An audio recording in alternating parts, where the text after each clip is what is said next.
Abra sua Bíblia então comigo, por favor, no livro de Apocalipse, capítulo 1.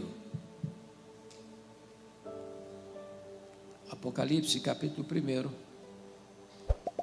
Nós faremos a leitura a partir do verso 5 até o verso 18. Apocalipse, capítulo 1, versos 5 a 18.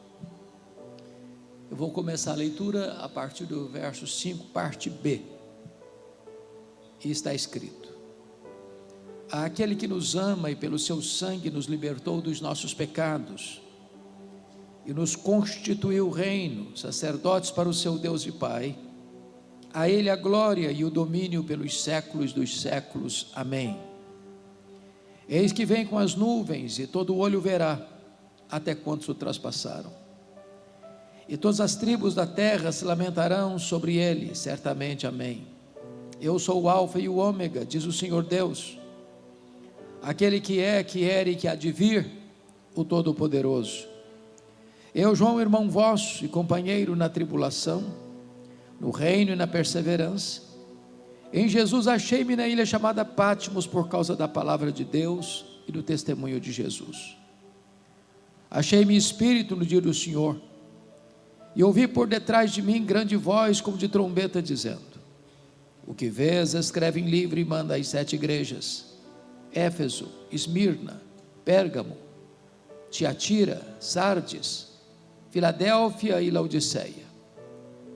Voltei-me para ver quem falava comigo, e voltado vi 7 candeeiros de ouro, e no meio dos candeeiros um semelhante a filho de homem, com vestes talares e cingido à altura do peito com a cinta de ouro. A sua cabeça e cabelos eram brancos como alva lã, como neve, os olhos como chama de fogo, os pés semelhante ao bronze polido, como que refinado numa fornalha, a voz como voz de muitas águas.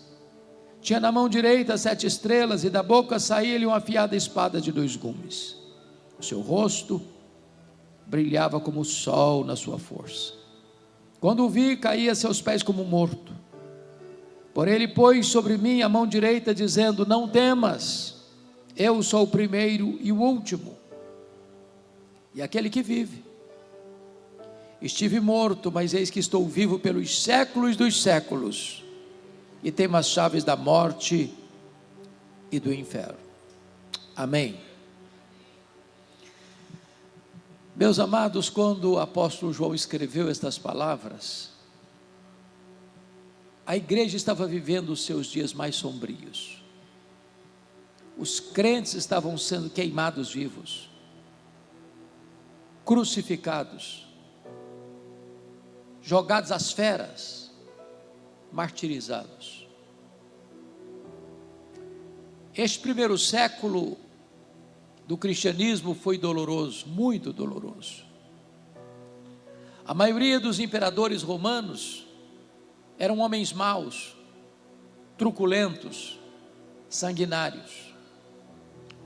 Poderíamos fazer uma breve retrospectiva para entendermos melhor. E começaríamos com César Augusto, que governou do ano 27 a.C. ao ano 14 depois de Cristo. Foi em seu governo que Jesus nasceu em Belém, na Judéia. Ele foi sucedido por Tibério César, que governou do ano 14 ao ano 37, e foi no seu governo que Jesus foi crucificado, sepultado, ressurgindo dentre os mortos e ascendendo aos céus para sentar-se à destra da majestade. Tibério César foi sucedido por Calígula, um dos homens mais perversos da história, que governou do ano 37 ao ano 41. Calígula foi sucedido por Cláudio, que governou de 41 a 54. Foi em seu governo que aconteceu uma grande fome mundial, e os judeus foram expulsos de Roma, retornando à sua terra sem renda, sem casas, sem plantações, oportunizando ao apóstolo Paulo a fazer uma grande coleta entre as igrejas gentílicas da Galácia, da Macedônia, da Acaia e da Ásia Menor, para enviar aos pobres da Judéia. Cláudio foi sucedido, talvez pelo pior de todos os imperadores, Nero, que governou de 54 a 68. Foi em seu governo que Roma foi incendiada. Foi em seu governo que os apóstolos Paulo e Pedro foram martirizados. Nero foi sucedido por Vespasiano, que governou de 69 a 79. Foi no governo de Vespasiano que Jerusalém foi destruída, que o templo foi arrasado, e que os judeus foram dispersos pelo mundo na mais longa diáspora, desde o ano 70 a 14 de maio de 1948.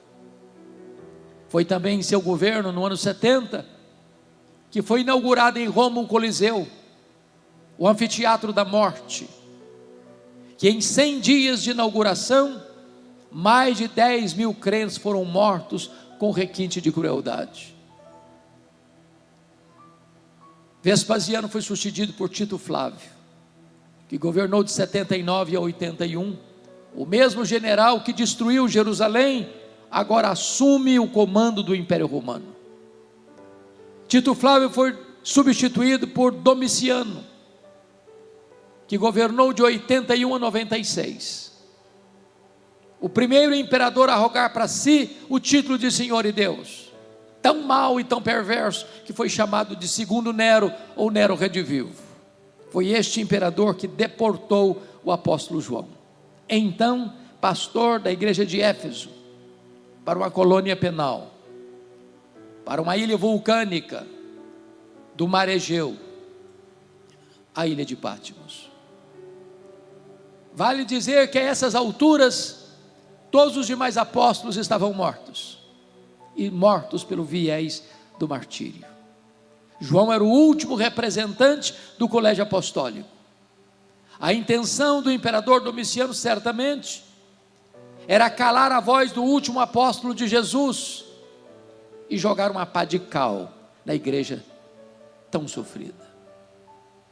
Mas quando João, estavam com todas as portas na terra fechadas para ele, Deus abriu-lhe uma porta no céu, e disse: sobe para aqui, e eu te mostrarei umas coisas que talvez aconteçam.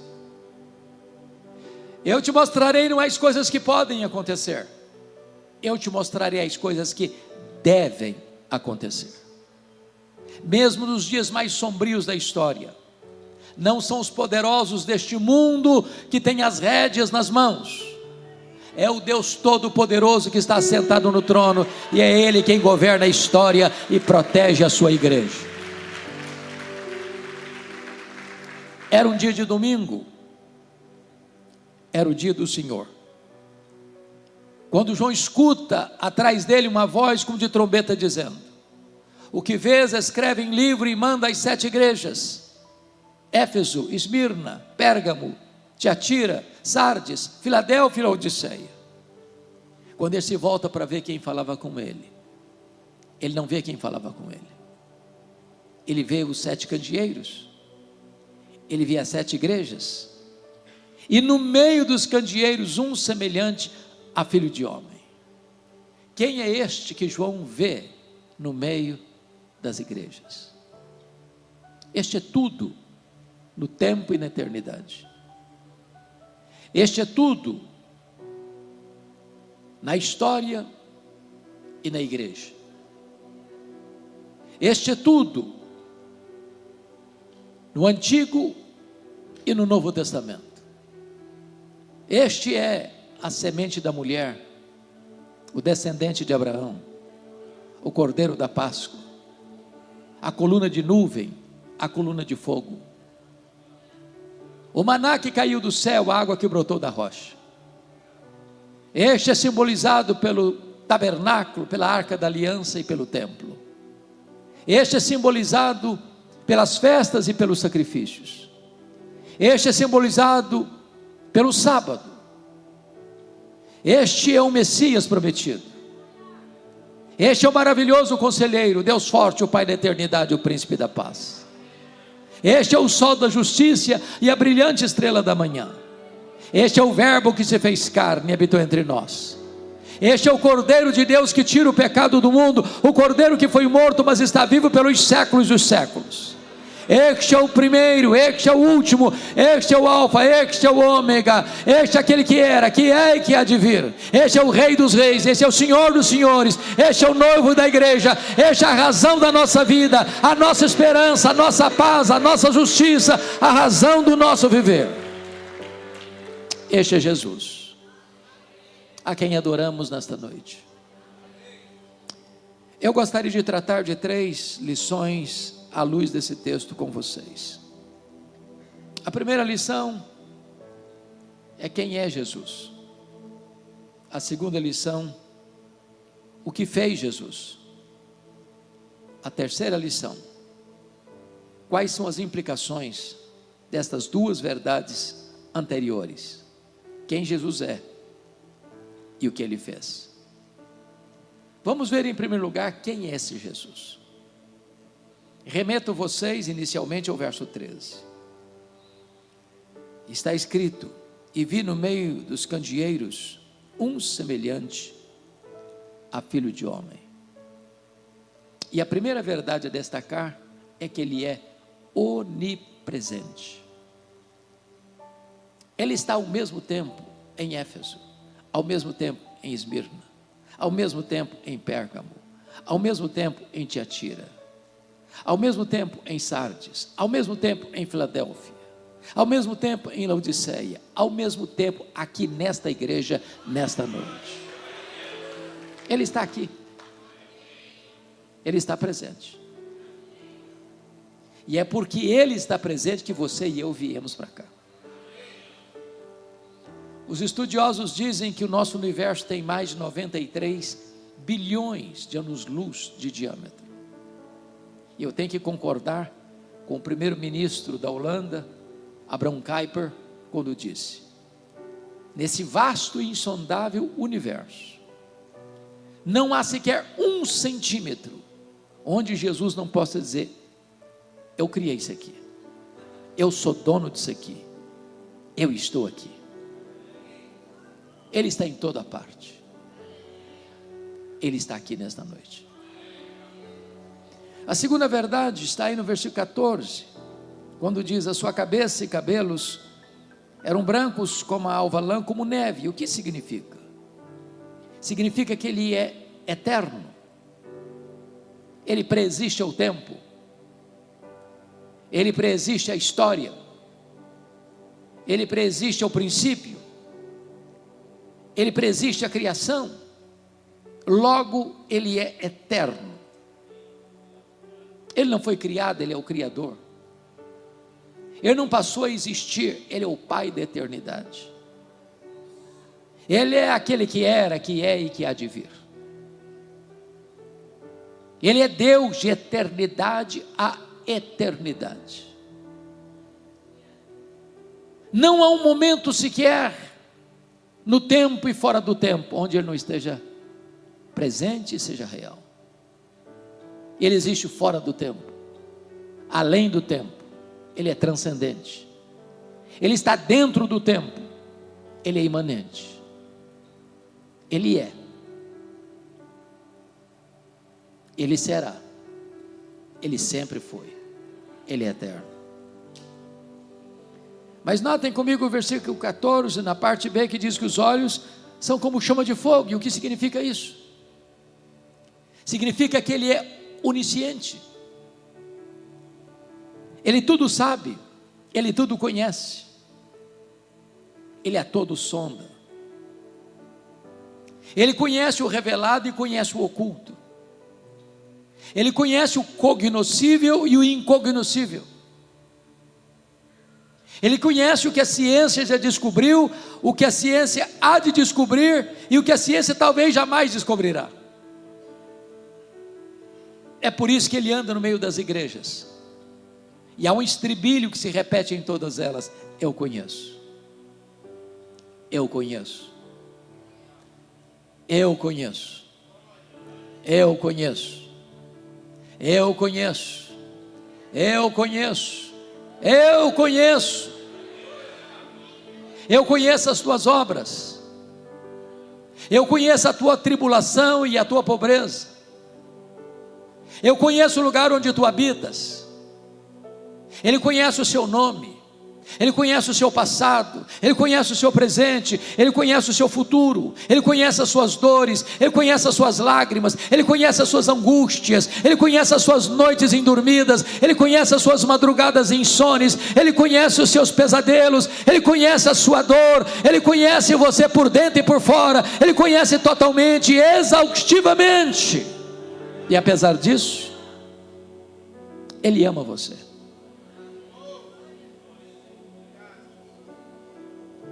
Nós amamos uns aos outros, porque não conhecemos tudo uns dos outros.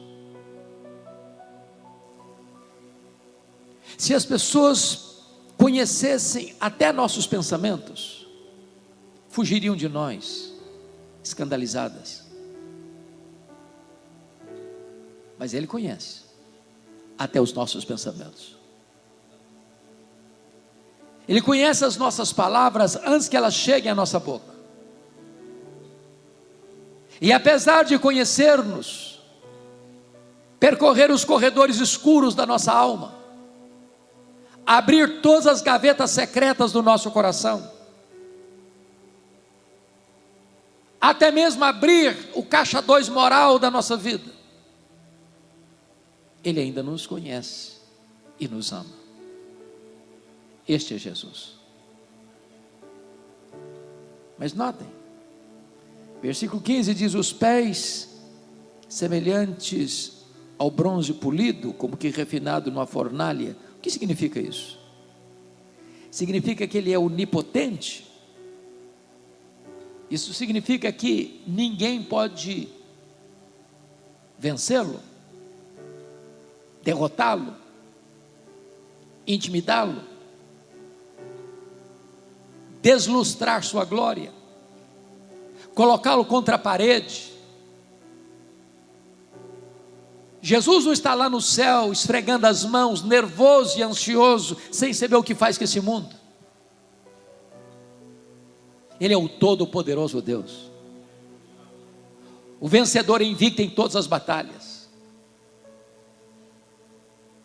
De vez em quando, algumas pessoas do topo da sua tolice e da sua arrogância tentam intimidá-lo, destroná-lo.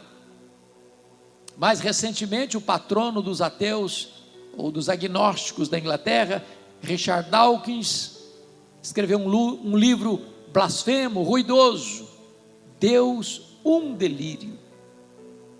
Alguns críticos escarneceram, dizendo: agora desbancou a Bíblia, agora desacreditou esse livro de capa preta, agora ninguém mais vai acreditar nesse livro, agora Jesus vai ser desacreditado. E eu pergunto a vocês: onde está o livro Deus, um delírio? Nem na promoção ninguém compra mais, e a Bíblia continua sendo traduzida, impressa e distribuída aos milhões, e Jesus continua no trono, vitorioso e sobranceio.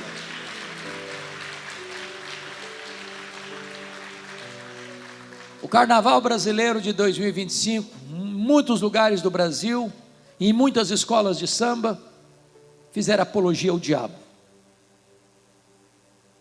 uma tentativa de desmerecer Jesus.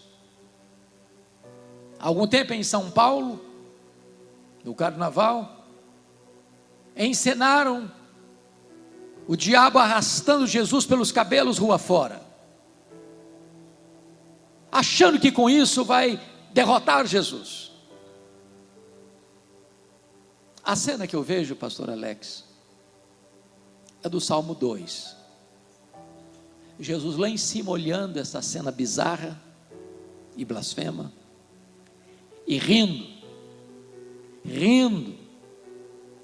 porque é Ele, Jesus, quem dá a vida e quem tira a vida. Ele é quem exalta e quem humilha. Ele é quem põe no trono e quem faz apiar do trono. É Ele quem tem as rédeas da história em suas mãos. É Ele quem está conduzindo a história a uma consumação. É Ele que vai colocar todos os seus inimigos debaixo dos seus pés. É Ele quem vai lançar no lago do fogo o anticristo, o falso profeta, o diabo, a morte, o inferno e todos aqueles cujos nomes não estão escritos no livro da vida. Ele é o Rei dos reis, Ele é o Senhor dos senhores, Ele é o todo-poderoso Deus. Ele é onipotente.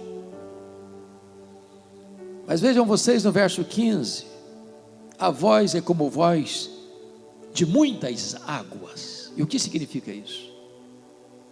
Significa que a sua voz é poderosa e irresistível. Sem matéria pré-existente. Ele criou todas as coisas. O universo tão vasto e insondável pelo poder da sua palavra, chamando à existência as coisas que não existiam. Na linguagem bíblica, sua voz é tão poderosa que ela faz tremer o deserto, que ela despedaça os cedros do Líbano, despede chamas de fogo. Esta voz é tão poderosa que ele dá uma ordem, o sol para, as estrelas aparecem, cada uma convocada pelo seu nome. Ele dá uma ordem, o mar sossega. Ele dá uma ordem, o vento cessa. Ele dá uma ordem, a enfermidade tem que interromper o seu fluxo. Ele dá uma ordem, os demônios têm que bater em retirada. Ele dá uma ordem, os anjos saem para obedecê-lo. E essa voz poderosa ecoa aqui nesta noite, que emana da sua palavra.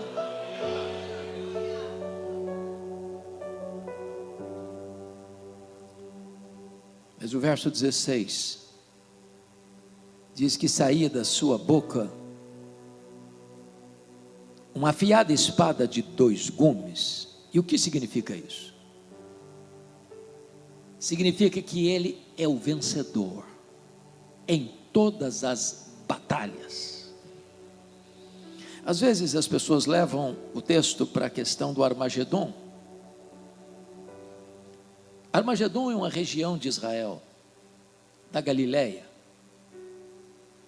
talvez a região mais bela, da agricultura mais robusta, que você avista do Monte do Precipício em Nazaré. Alguns estudiosos imaginam que é ali que vai existir uma conflagração mundial, das nações reunidas para uma batalha, com tanques de guerra, com armas poderosas. Mas quando você vai para a Escritura, você vai perceber que a única arma que vai ser acionada é a espada que sai da boca de Jesus. Ele vai matar o anticristo com o sopro da sua boca, com a manifestação da sua vinda. Ele não precisará de armas humanas, por mais poderosas que sejam, para vencer. Ele vai vencer o anticristo e os exércitos do mal com a manifestação da sua vinda. E ele vem com majestade e glória e coloca todos os seus inimigos debaixo dos seus pés. Este é o Jesus a quem adoramos e servimos, é o todo-poderoso Deus.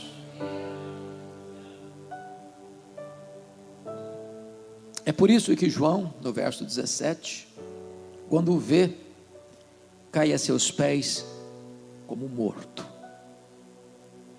Ninguém pode contemplar o Senhor da glória em sua majestade sem ser profundamente impactado. Quando Jó recebe esta revelação de Deus e diz: eu te conhecia só de ouvir falar, Senhor, agora os meus olhos te veem e eu me abomino no pó e na cinza. Quando Isaías o contemplou na sua majestade, ele diz: ai de mim, Senhor, eu sou um homem de lábios impuros e habito no meio de um povo de impuros lábios. Quando Paulo contempla em sua glória no caminho de Damasco, ele cai ao chão cego e grita: quem és tu, Senhor? Eu sou Jesus a quem tu persegues. Quando João o vê na ilha de Patmos, embora seja o mais íntimo discípulo de Jesus, cai como morto aos seus pés. Mas ele também é o Cristo da nossa restauração, porque ele, sendo tão glorioso, com o seu rosto brilhando como o sol na sua força, põe a mão direita sobre João e diz: ô João, não fica com medo não, eu sou o primeiro, eu sou o último, eu estive lá no começo, eu estarei lá no fim, e eu estou com você no processo. Fica com medo não, João, porque eu já estive morto, mas eu estou vivo, pelos séculos dos séculos. Nós não estamos aqui adorando o Cristo que esteve vivo e está morto. Nós estamos aqui adorando o Cristo que esteve morto, mas está vivo pelos séculos dos séculos. Fica com medo não, João, porque eu tenho as chaves da morte e do inferno. Quem tem as chaves tem o poder, quem tem as chaves tem a autoridade, quem tem as chaves tem o comando. Jesus manda no céu, Jesus manda na terra, Jesus manda até no inferno. Ele é o Rei dos reis, Ele é o Senhor dos senhores, Ele é o absoluto soberano Senhor do universo. Este é Jesus. Mas agora, em segundo lugar, vamos ver o que Ele fez. E vamos começar com o verso 5, a parte B. Aquele que nos ama. E a primeira coisa que eu destaco é que Jesus ama você. Eu vou repetir essa expressão porque ela não é comum. Jesus ama você.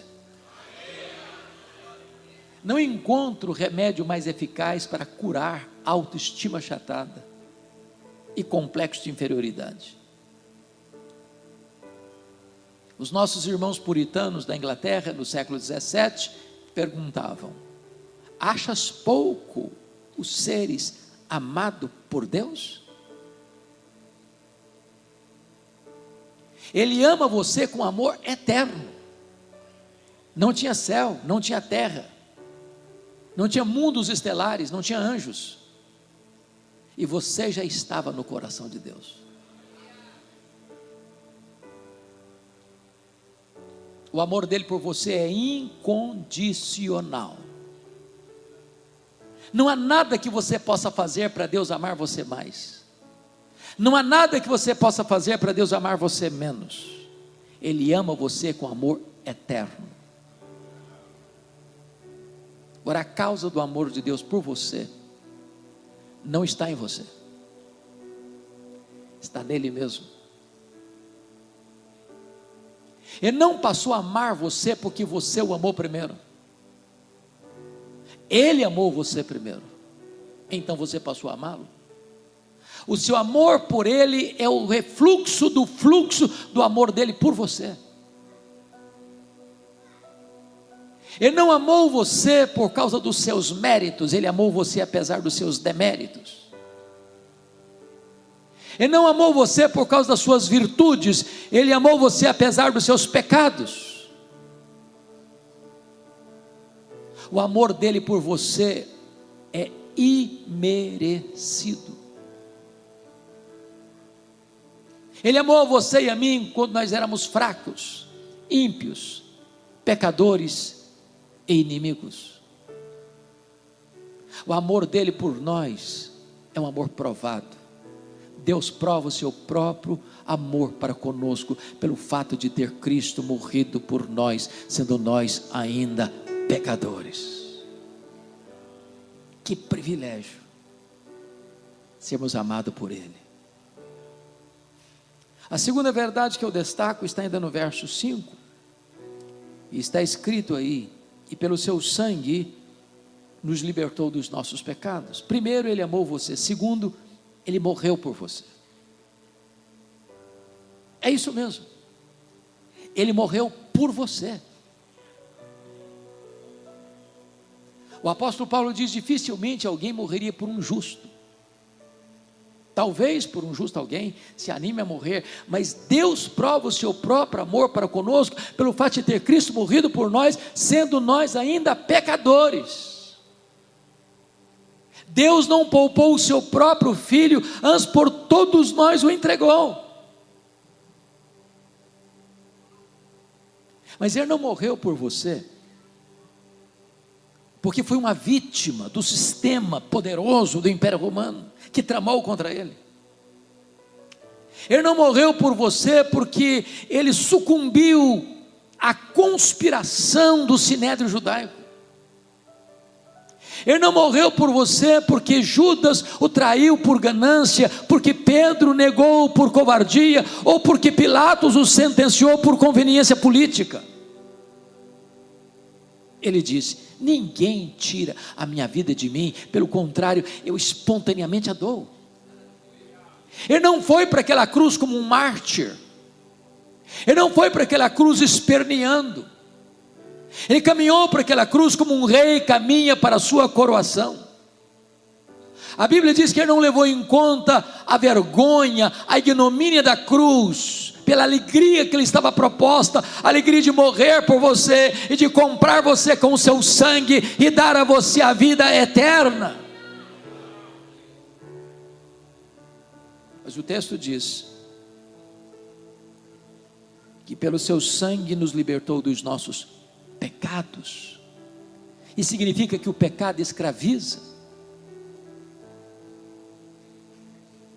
e significa que você e eu não podemos libertar a nós mesmos dos nossos pecados.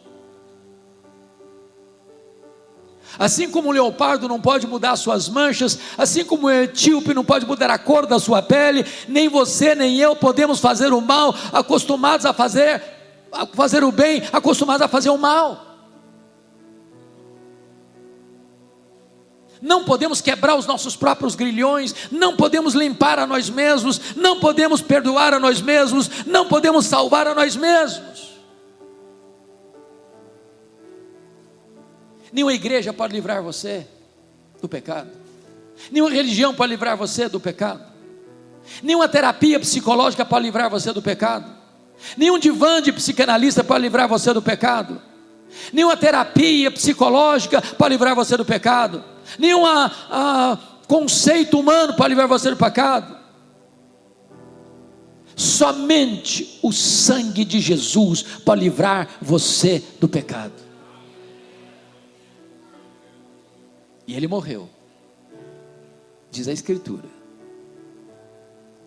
para pelo seu sangue libertar-nos dos nossos pecados. Quem sabe nesta noite eu estou falando para alguém que está prisioneiro de um vício, seja do álcool, seja das drogas,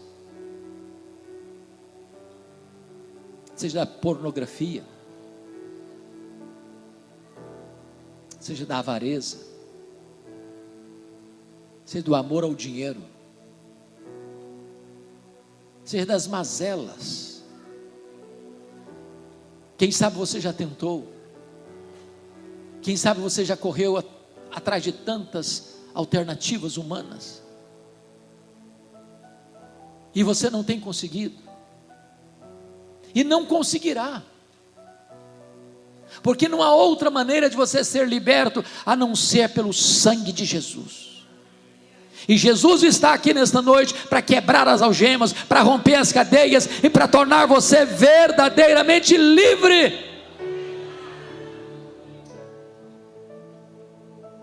Terceiro lugar, primeiro, Jesus morreu por você.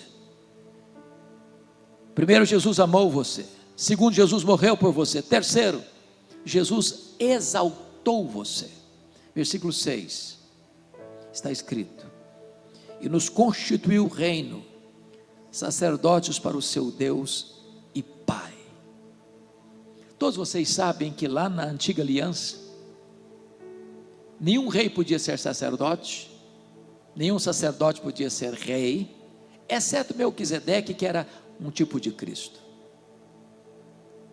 O rei Uzias do topo da sua arrogância, depois de 5 décadas no poder, quis usurpar o ofício sacerdotal e entrou no templo para queimar incenso, e Deus o carimbou com a lepra até a morte. Mas agora vem Jesus, e ele tem o ofício de profeta, de sacerdote e de rei. E agora você que crê em Jesus é constituído por ele rei e sacerdote. Corre nas suas veias mais do que sangue azul. Você é filho do Rei dos Reis e do Senhor dos Senhores. O véu do templo foi rasgado de alto a baixo, e agora você não precisa de que alguém represente você diante de Deus. Você não precisa de um guru espiritual. Você tem livre acesso à sala do trono. Você pode falar com Deus a qualquer hora, em qualquer lugar, em qualquer circunstância. Você é sacerdote real. Você já está sentado com Cristo nas regiões celestes, acima de todo principado e potestade. Ele exaltou você. Mas em quarto lugar, ele amou você, ele morreu por você, ele exaltou você, e em quarto lugar, ele voltará para você. O versículo 7 diz: eis que vem com as nuvens e todo olho o verá. Aqui está, irmãos, o pináculo da nossa esperança, a acrópole da nossa fé. Aqui está a consumação da nossa redenção. Jesus voltará. Nesse mundo tão turbulento, com cólicas intestinais, com decepções crescentes a cada dia, é importante você saber que Jesus voltará. A história não está à deriva, a história não está dando voltas, a história avança para a sua consumação final, e a vitória de Cristo e da sua igreja. Como ele voltará? Ele voltará pessoalmente. O mesmo Jesus que subiu é o que vai descer. Como ele voltará? Ele voltará visivelmente, todo olho o verá. Vai ser o fato mais público da história. Nenhuma montanha tão alta, nenhum vale tão profundo, nenhuma caverna tão escura poderá ocultar alguém da manifestação visível do Senhor Jesus Cristo, quando ele rasgar os ares, aparecer nas nuvens com grande majestade e glória. E é por isso que ele diz: vigiai, porque você não sabe qual dia, se vai ser de tarde, se vai ser de noite, ou se vai ser de manhã ao cantar do galo. Eu posso lhes garantir uma coisa: Jesus voltará de tarde, Jesus voltará de noite, Jesus voltará de manhã. Uma questão de fuso horário. Se ele voltar de manhã no Brasil, ele volta de noite no Japão. Se ele voltar de manhã no Brasil, ele volta de tarde na Europa. Ele volta de manhã, ele volta de tarde, ele volta de noite. Eu não sei o dia, eu não sei a hora. É preciso vigiar. Mas ele voltará também audivelmente. Ouvida a voz do arcanjo e ressoada a trombeta de Deus, ele descerá dos céus. Vai ser o fato mais público e vai ser o fato mais sonoro da história. Mas ainda, ele voltará repentinamente. Vai ser como um relâmpago que risca os céus do oriente ao ocidente. Na linguagem de Paulo, vai ser como abrir e fechar de olhos, num instante, num átomo de tempo. Não vai dar para você se preparar de última hora, ou você tem azeite na sua lamparina, ou não haverá mais tempo. Ele voltará também inesperadamente. Vai ser como um ladrão, que não manda um WhatsApp para você dizendo: tal dia, tal hora eu chego na sua casa, prepara um cafezinho, um pão de queijo que eu estou chegando. Jesus disse que vai ser como nos dias de Noé, onde as pessoas compravam, vendiam, casavam-se e davam-se em casamento, até que o dilúvio chegou. E o que Jesus quis dizer com isso? Eu pergunto a vocês, que mal há em comprar e vender? Que mal há em casar e dar-se em casamento? O que Jesus quis acentuar? É que quando Ele voltar, não vai ser um dia óbvio. O mundo vai estar girando, o comércio vai estar aberto, as indústrias vão estar funcionando, os bancos vão estar funcionando, as escolas e as universidades vão estar funcionando, os hospitais vão estar funcionando, os jovens vão estar marcando casamento, a vida vai estar correndo, a azáfama do mundo vai estar aí, o trânsito febril vai estar aí, e é nessa conjuntura toda é que Ele vem. Mas nós, os filhos da luz, estamos aguardando e apressando o dia do Senhor, como que na ponta dos pés, dizendo: Maranata, ora vem, Senhor Jesus. Ele voltará gloriosa e vitoriosamente, não virá mais como servo, mas como o Rei dos Reis, não virá mais para salvar, mas para julgar, não virá mais montado num jumentinho, cavalgando um cavalo branco, símbolo de vitória, com grande poder e majestade. Ele virá para estabelecer o seu reino de glória e reinar com a sua igreja para sempre e sempre e sempre. Ele amou você, Ele morreu por você, Ele exaltou você e Ele voltará para você. Mas agora vamos ao último ponto da mensagem. Quais são as implicações dessas duas verdades, quem Ele é e o que Ele fez? Primeira implicação: então você não precisa ter medo da vida. Ele disse: eis que eu estou vivo pelos séculos dos séculos. Tem muita gente, irmãos, com medo da vida. Tem muita gente desesperada com a vida. Tem muita gente se embriagando porque não suporta a vida. Tem muita gente jogando droga nas veias porque não aguenta o peso da vida. Tem muita gente flertando com a morte porque não suporta a vida. Tem muita gente pulando no abismo do suicídio porque não aguenta a vida. Mas eu quero dizer para você que quando você tem um encontro com Jesus, a vida sorri para você. Você celebra a vida, porque viver é algo extraordinário. Você acorda de manhã e diz: este é o dia que o Senhor fez, alegremo-nos e regozijemo-nos nele, porque Ele é a própria vida. Ele veio para lhe dar vida e vida em abundância. Só Ele, só Ele, só Ele pode dar a você a vida eterna. Segundo lugar, segunda implicação, então você não precisa ter medo da morte. Tem tanta gente com medo da morte.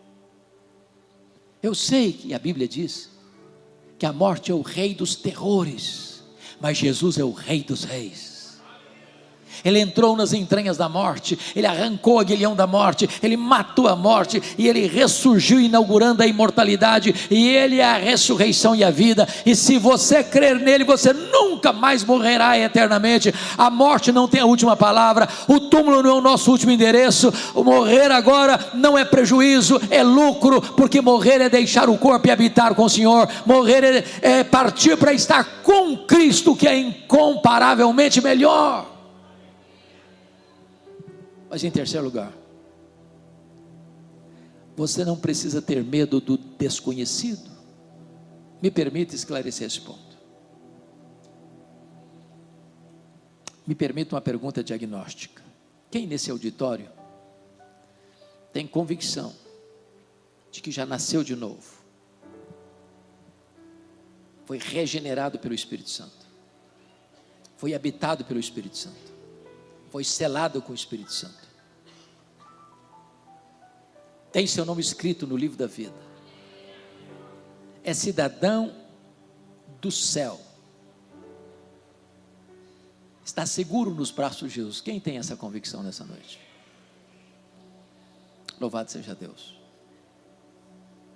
Entretanto, mesmo sabendo qual vai ser o nosso futuro, Nós não sabemos o que vai nos acontecer daqui a 10 minutos. Nós não enxergamos no escuro. Nós não enxergamos na curva. Preste atenção comigo. Quando João foi levado para aquela ilha vulcânica, aquela colônia penal, no final do primeiro século, já um homem quase centenário. Seus pares já estavam todos mortos. Os seus irmãos estavam morrendo queimados, crucificados.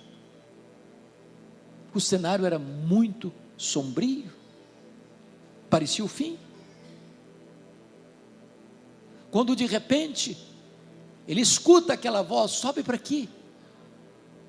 E quando ele sobe, ele vê um trono, e alguém é sentado no trono, e ele não ousa descrever quem está sentado no trono, a não ser comparar com pedras preciosas.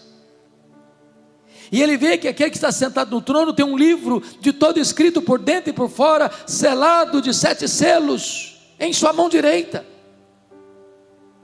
E ele escuta uma voz ecoando no céu, na terra e debaixo da terra: quem é digno de abrir o livro e desatar os selos? E ninguém foi encontrado digno, nem no céu, nem na terra, nem debaixo da terra. E ele chorava e chorava e chorava, quando o ancião lhe disse: não chore, João, eis que o leão da tribo de Judá, a raiz de Davi, venceu para abrir o livro e desatar os seus selos.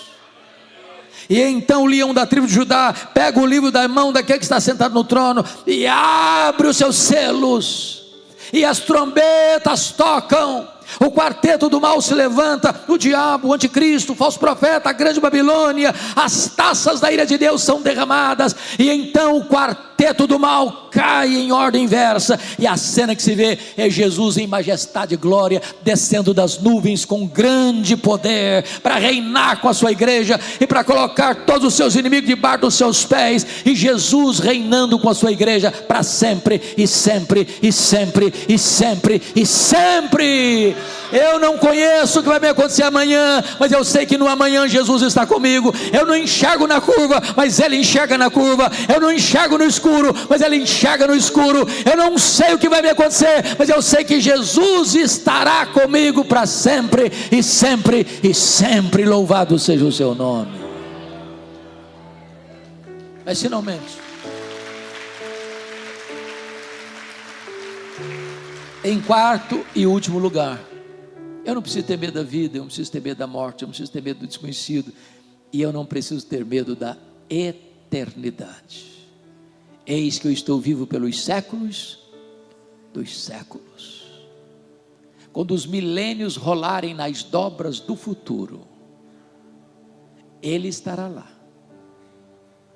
e você e eu estaremos lá com Ele, contemplando-o, servindo-o, conhecendo-o, reinando com Ele, sem lágrima, sem dor, sem luto. Nem toda a eternidade será suficiente para esgotarmos o conhecimento dEle. Nos deleitaremos nele. Ele será a nossa vida, a nossa alegria, e nós estaremos com Ele pelos séculos dos séculos. Este é o Jesus que nos amou, que morreu por nós, que nos deu livre acesso à sala do trono, que voltará para nós.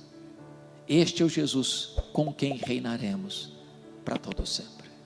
A Ele a honra, a Ele a glória, a Ele o louvor, a Ele o domínio pelos séculos dos séculos. Amém.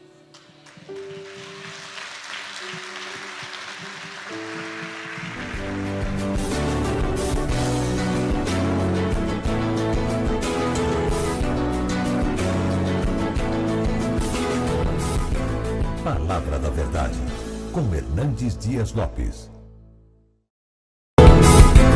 Palavra da Verdade, com Hernandes Dias Lopes. Irmãos queridos, vamos abrir a palavra de Deus no livro de Jó, capítulo 1. Jó, capítulo 1. E vamos ler versos 1 a 5. Jó capítulo 1, versos de 1 a 5.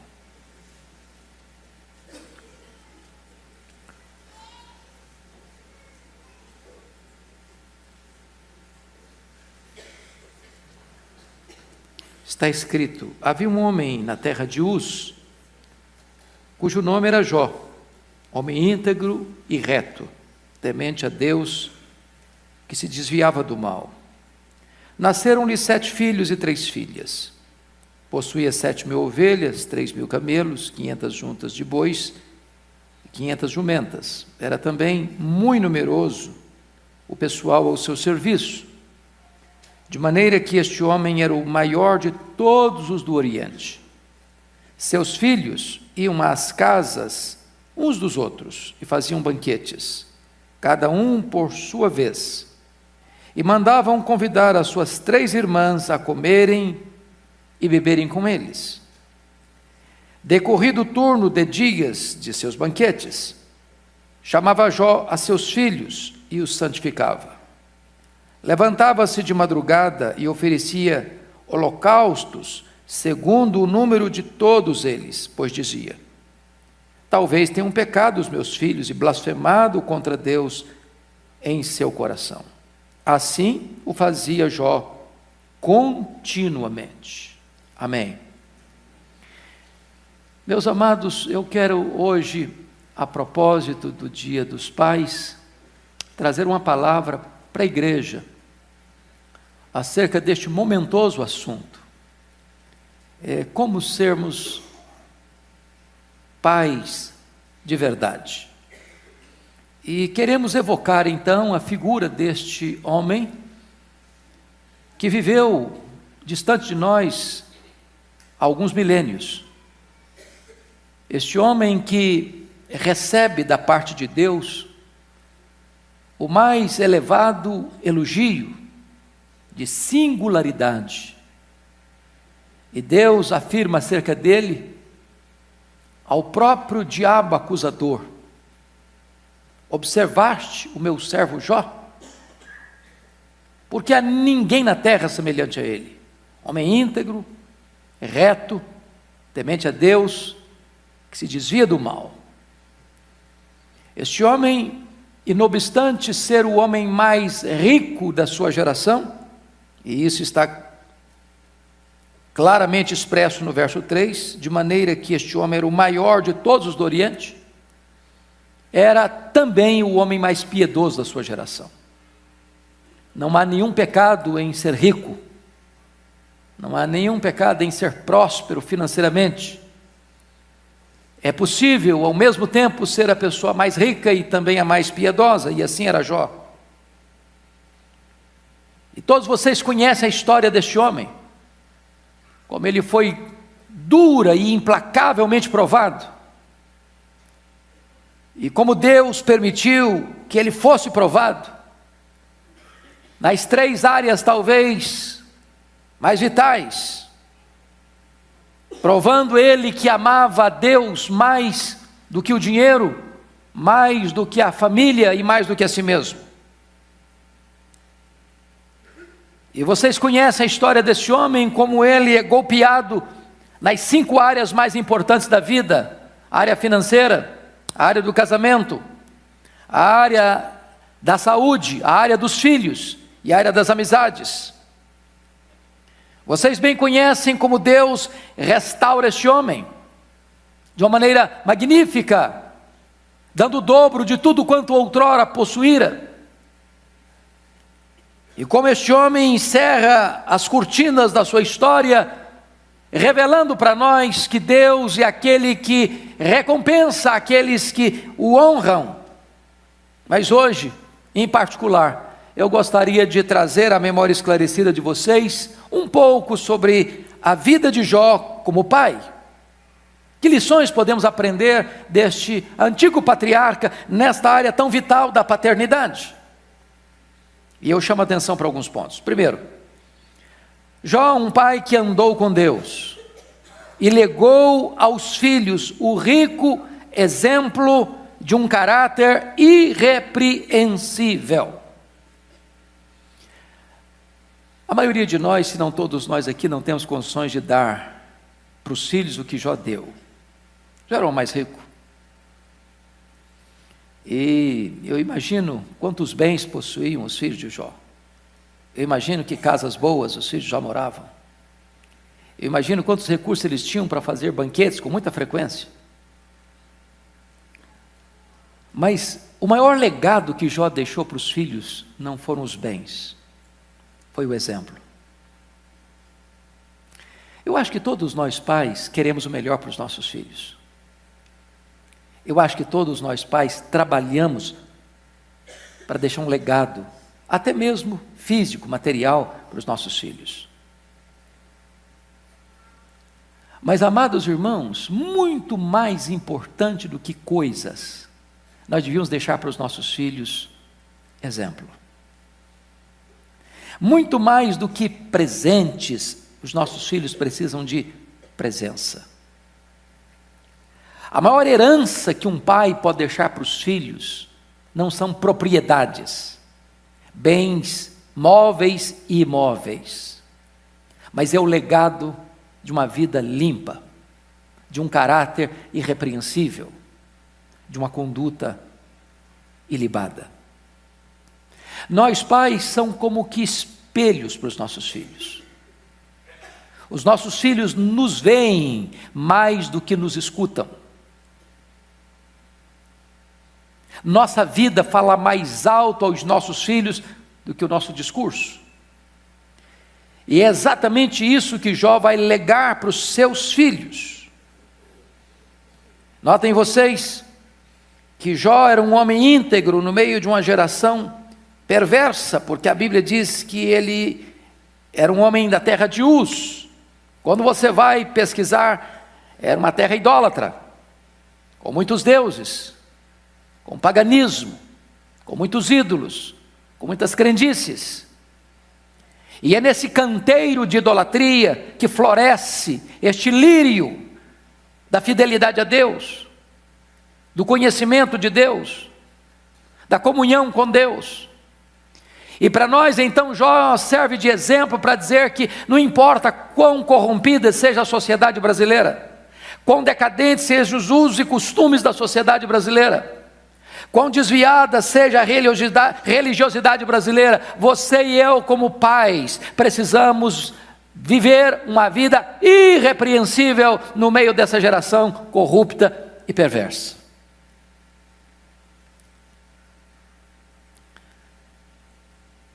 Segundo lugar, diz a Bíblia que Jó era um gentio.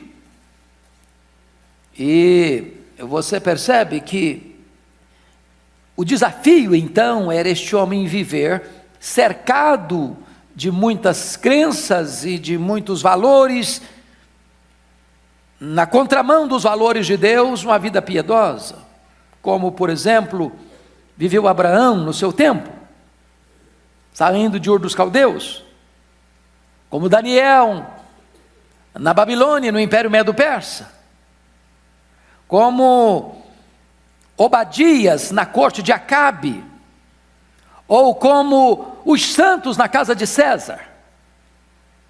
O seu desafio, o meu desafio hoje, nesta manhã, amados, é sermos pais que vivam com integridade na presença de Deus, a despeito de convivermos com pessoas que não levam Deus a sério. Mas notem mais, Jó era um homem que associava a sua vida moral com a sua vida religiosa. Primeiramente vamos ver o seu caráter moral. Diz o texto que ele era verdadeiro intimamente. O texto diz, homem íntegro. Íntegro é aquilo que você é com a porta do quarto trancada. Íntegro é aquilo que você é olhando sozinho para o espelho. Íntegro é aquilo que você é e só Deus pode ver. Íntegro é aquilo que você é ou não é, aos olhos de Deus. Pois Jó era um homem íntegro, e esse foi o maior legado que ele deixou para os seus filhos. Mas vejam vocês, que ele não era apenas um homem íntegro, para dentro, aos olhos de Deus, mas está escrito que ele era também um homem reto. E reto é aquilo que você é em público. Reto é aquilo que as pessoas podem ver. Reto é aquilo que a sociedade assiste. Reto é aquilo que os seus filhos contemplam externamente, porque intimamente você vive com Deus. Jó era esse homem, reto. Meus amados irmãos, a Bíblia diz por que ele era reto. Está lá em Jó 29, 15 e 16 o seguinte: eu me fazia de olhos para o cego e de pés para o coxo, dos necessitados era pai, e até as causas dos desconhecidos eu examinava. A grande pergunta hoje é esta: o que é que os nossos filhos estão vendo a nosso respeito? Nossos filhos são testemunhas de que nós somos pessoas não só íntegras, mas retas, nas nossas palavras, nas nossas ações, nas nossas transações, nos nossos negócios, nos nossos acordos, nas nossas alianças, na nossa postura espiritual. Isso era Jó. Mas notem vocês que ele também associava a vida moral à vida religiosa, porque está escrito ainda no verso de número 1, ele era um homem temente a Deus. E sabe, irmãos, aqui está a base, o alicerce de uma vida íntegra e reta. O que nos livra, irmãos, do perigo, da corrupção, da violência, da maldade, da impureza, dos deslizes da vida, é o temor de Deus. O temor de Deus é o grande freio moral da nossa vida. É o temor de Deus que nos livra do pecado, de decisões erradas, de alianças erradas, de acordos errados, de atitudes erradas. É o temor de Deus. Você e eu, pai, nós pais, precisamos pedir ao próprio Deus que Ele mesmo produz em nós temor a Ele, porque é o temor de Deus que vai nos conduzir pelas veredas da justiça. Mas notem mais, este homem tinha uma postura deliberada de se afastar do mal, porque o verso 1 termina assim: e que se desviava do mal. O mal está no nosso caminho, o mal está na nossa estrada, o mal está à nossa porta, o mal mora dentro do nosso trabalho, o mal mora nos nossos relacionamentos, o mal está diante dos nossos olhos, o mal está entrando pelos nossos ouvidos, o mal está no caminho dos nossos pés, o mal está ao alcance das nossas mãos, o mal está ao alcance do nosso coração. E o que o texto está dizendo é que este pai se desviava deliberadamente do mal. E por quê? Porque ele tinha temor de Deus no seu coração. Mas agora, irmãos, em segundo lugar, vejamos que Jó foi um pai que investiu no relacionamento dos filhos, plantando as sementes da amizade no coração dos filhos. Veja comigo, por favor, o versículo 4. Você pode ler o verso 4 comigo, toda a igreja? Seus filhos iam às casas uns dos outros, e faziam banquetes, cada um por sua vez, e mandavam convidar as suas 3 irmãs a comerem e beberem com eles. Eu tenho plena consciência disso, e vocês certamente também. Os filhos não são naturalmente unidos, não são. Sobretudo onde tem dinheiro. Dinheiro não tem liga, dinheiro não tem amálgama, dinheiro separa, dinheiro divide. Quantas histórias nós temos assistido, irmãos, de disputas por herança, ainda com os pais vivos. Quantas histórias nós temos assistido semelhante a Lucas 15, onde o filho mata o pai no coração e quer receber antecipadamente a herança. Mas notem vocês que Jó não é um homem rico.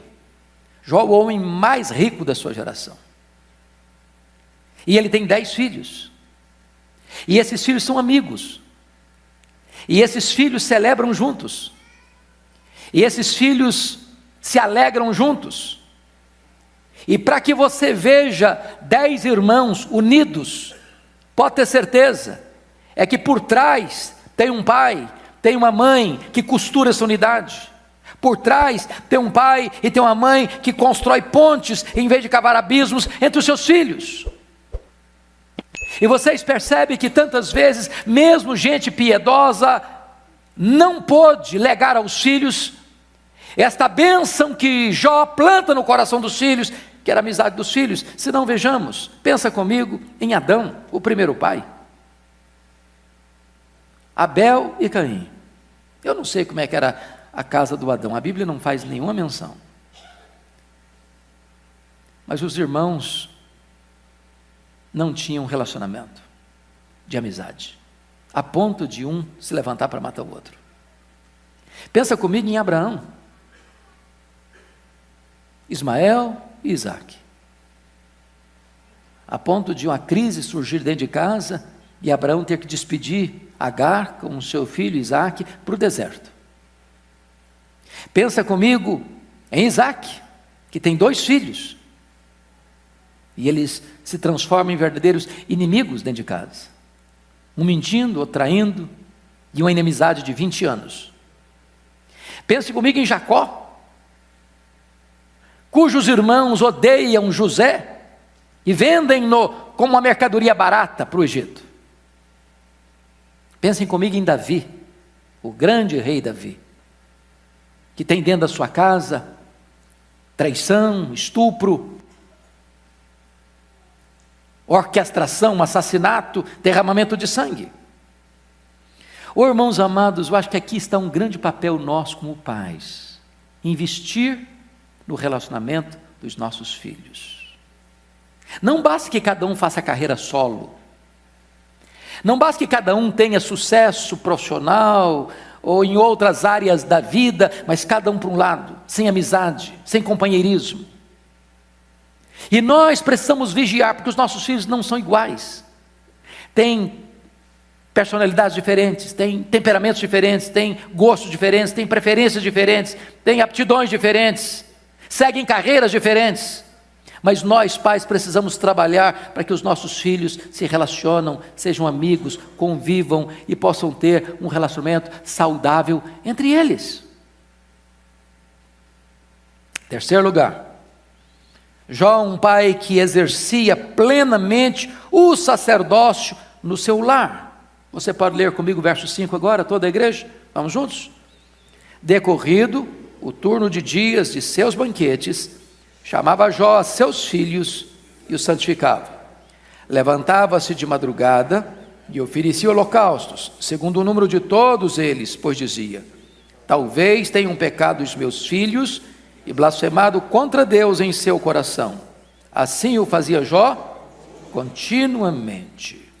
Meus amados irmãos, em primeiro lugar, Jó se preocupava com a salvação de seus filhos. Preste atenção, oferecia holocaustos.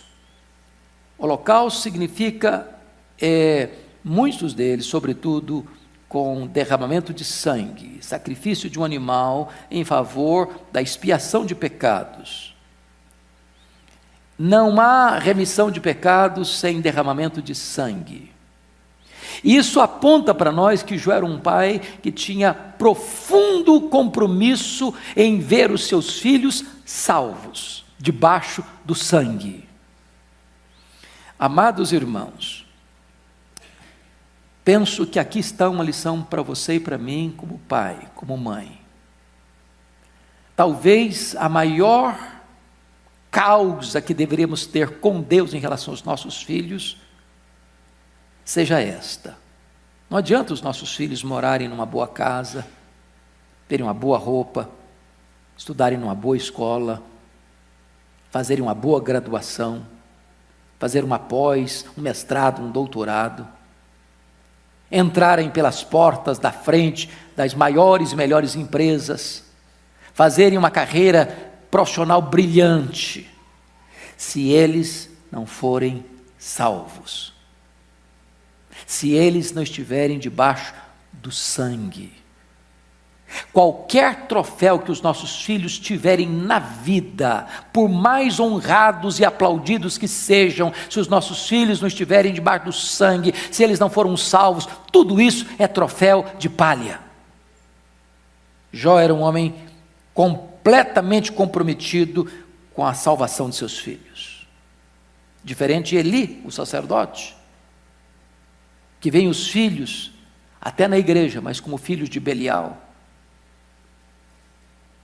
A Bíblia nos ensina, queridos, que nós devemos transmitir para os nossos filhos aquilo que nós ouvimos dos nossos pais.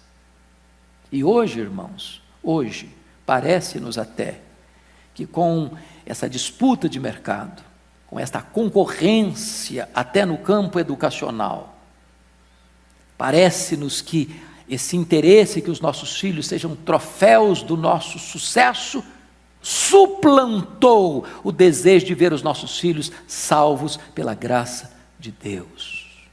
Esta deve ser a nossa principal causa. Segundo lugar, Jó se preocupava não apenas com a salvação dos seus filhos, Jó se preocupava também com a santificação dos seus filhos. Olha por favor aí o versículo de número 5. Ele nos mostra aí que Jó chamava a seus filhos e os santificava. De que maneira que um pai pode santificar os seus filhos? De que maneira? O apóstolo Paulo, escrevendo aos Efésios, capítulo 6, e diz: e vós, pais, não provoqueis vossos filhos a ira. A primeira coisa é não provocar os filhos a ira. E como é que um pai provoca os filhos a ira? É sendo inconsistente. O que é ser inconsistente? É exigir do filho aquilo que ele não faz. É querer que o filho seja verdadeiro quando o filho flagra mentindo. É querer que o filho seja íntegro quando o filho flagra num ato de injustiça. O que é provocar a ira? É um pai comparando um filho com outro. É um pai usando 2 pesos e 2 medidas, sendo mais complacente com um do que com o outro, favorecendo mais a um do que o outro. É exigir deles o mesmo desempenho quando poderia exigir apenas o mesmo empenho. De que maneira um pai pode santificar o seu filho? Paulo diz: criando-os na disciplina e na admoestação do Senhor. Papel nosso, e aí prestem bem atenção em Efésios 6,4, que a palavra pais aí não é mais pai e mãe, porque quando está no versículo 1, e vós filhos, vocês devem honrar pai e mãe, os vossos pais, aí a ideia é pai e mãe, mas aqui, não provocar ira e criar na disciplina e na demonstração do Senhor, pais aí é pai marido, é pai homem, é pai. Porque aos olhos de Deus, o ônus da criação dos filhos compete ao pai. E hoje muitos pais têm terceirizado essa responsabilidade para a esposa, para a mãe, para a escola, para a igreja, quando essa é a nossa responsabilidade. É aquilo que Josué fez: eu e a minha casa serviremos ao Senhor. Terceiro lugar, irmãos, Jó se preocupava com a vida íntima de seus filhos com Deus. Olha por favor o que ele diz aí no versículo 5 ainda. Pois dizia: talvez tenham pecado os meus filhos e blasfemado contra Deus em seu coração. Sabe o que significa isso, irmãos? Muitas vezes nós só nos preocupamos com os nossos filhos daquilo que todo mundo vê. Mas Jó tinha uma preocupação com seus filhos naquilo que as pessoas não podem ver, só Deus vê. Sabe o que significa isso? Jó era um pai interessado em que Deus fosse glorificado na vida de seus filhos. Não basta que os nossos filhos venham à igreja, não basta que os nossos filhos participem da escola bíblica dominical, não basta que os nossos filhos venham apenas para os cultos onde a igreja se reúne coletivamente, não basta que os nossos filhos apenas tenham funções ou cargos ou posição de liderança na igreja. O que Jó espera de seus filhos é muito mais do que isso. É que eles aqui no coração, na intimidade da vida, possam honrar a Deus, possam andar com Deus. Por isso Jó serve para nós de modelo e de exemplo neste domingo dos pais. Mas mais do que isso, em quarto lugar, irmãos, Jó era um pai intercessor, muito embora a palavra intercessão ou oração não apareça no texto, não é verdade?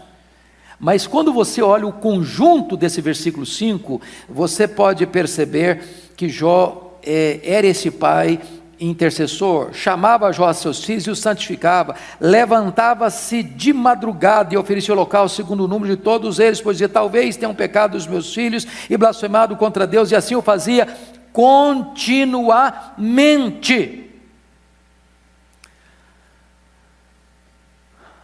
Você tem orado pelos seus filhos?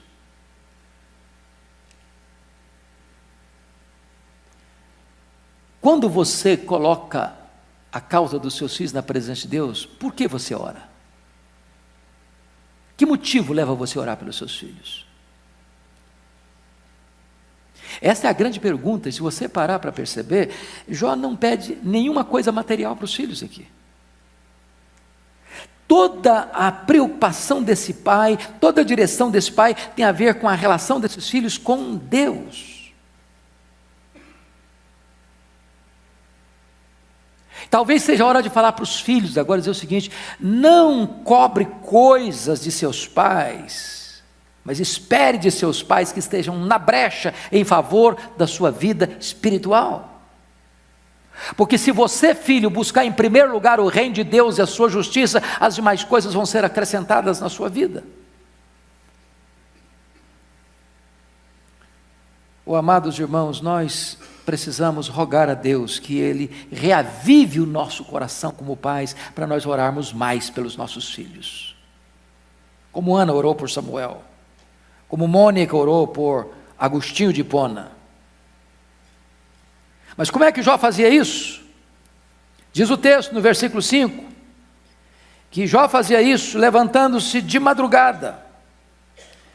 E diz o verso 5, terminando lá, e o fazia continuamente. Agora pense comigo em Jó. Se ele era o homem mais rico, o que significa isso? Você conhece um rico desocupado? Quanto mais rico é um homem, mais ocupado ele é. Quanto mais rico é um homem, mais congestionada a agenda dele é. Quanto mais rico é um homem, mais compromisso ele assume. E aqui está um papel para nós, um exemplo para nós. Se você está ocupado demais, a ponto de você não ter tempo para os seus filhos, de fato você está ocupado demais.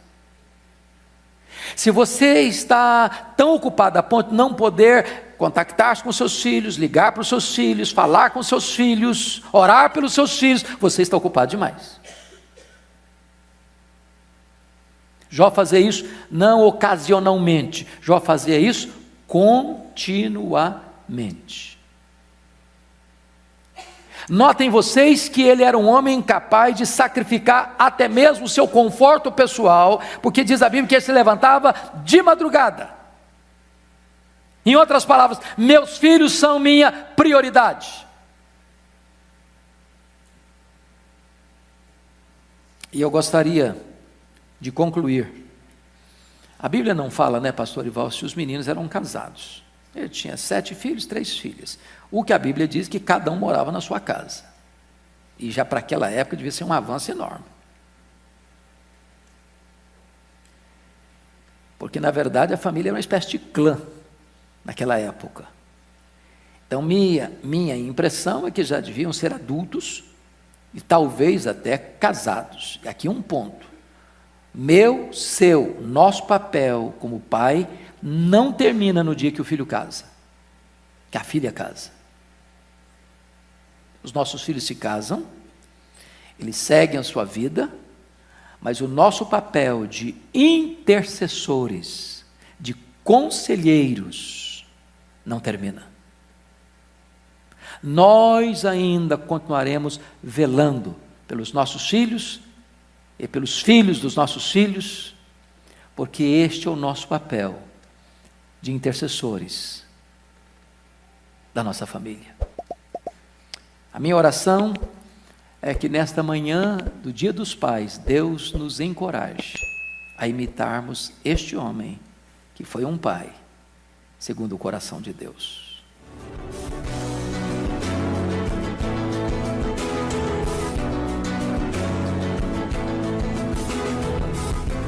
Palavra da Verdade, com Hernandes Dias Lopes.